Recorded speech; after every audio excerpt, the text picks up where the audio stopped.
वाह वाह करमी फ़कीर तुंहिंजी सुहिणी तक़दीर, तोखे मिलियो अहिड़ो पीर, थी वई हर हंधि अमीर।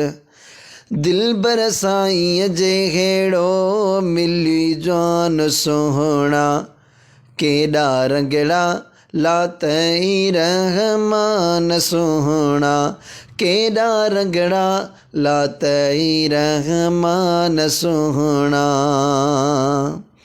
अहिड़ा दुनिया में यार मिलिया कंहिंखे न सिंगार, जीअं सिंगारियो सतार मुंहिंजो मुर्शिद मन ठार।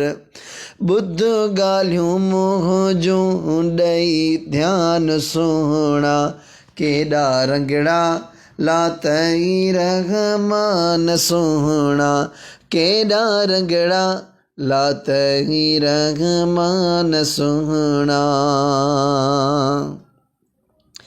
जीअं हज़रत जनाब लिखिया आहिनि किताब, इहे लिखी सघे केरु, अहिड़ो नाहे को दिलेर। हर किताब में दीनी दास्तान सोहणा, केॾा रंगड़ा लातई रहमान सोहणा, ओ केॾा रंगड़ा लातई रहमान सोहणा।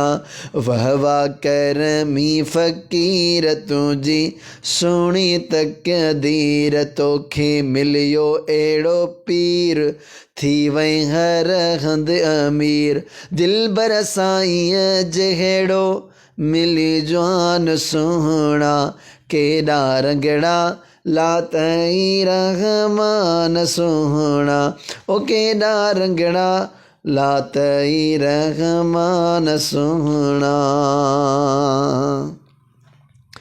एॾो सब्र ऐं सहप ॾिनी अथसि मिठे रब, जेके गारियूं था ॾियनि तन लाइ दुआऊं था घुरनि।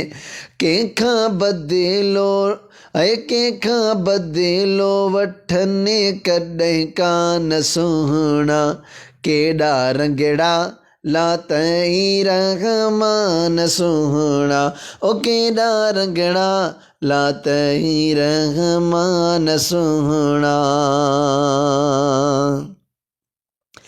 अहिड़ा जमायत में ढेर आहिनि मुर्शिद जा ई शेर, वठणु बदिलो जे घुरनि मुंडियूं लूण जी वञनि।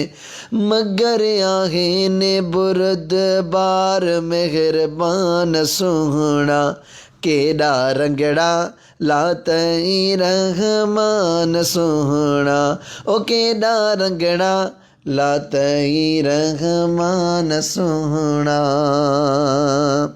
हियो असगर सोढर करे सदके सिर घर, जेको दिलियुनि जो दिलबर उहो मिलियो मूंखे वर।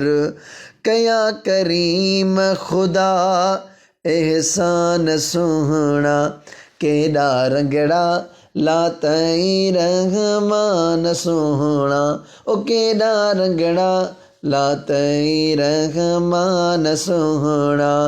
वाह वाह करमी फ़कीर तुंहिंजी सुहिणी तक़दीर, तोखे मिलियो अहिड़ो पीर, थी वई हर हंधि अमीर।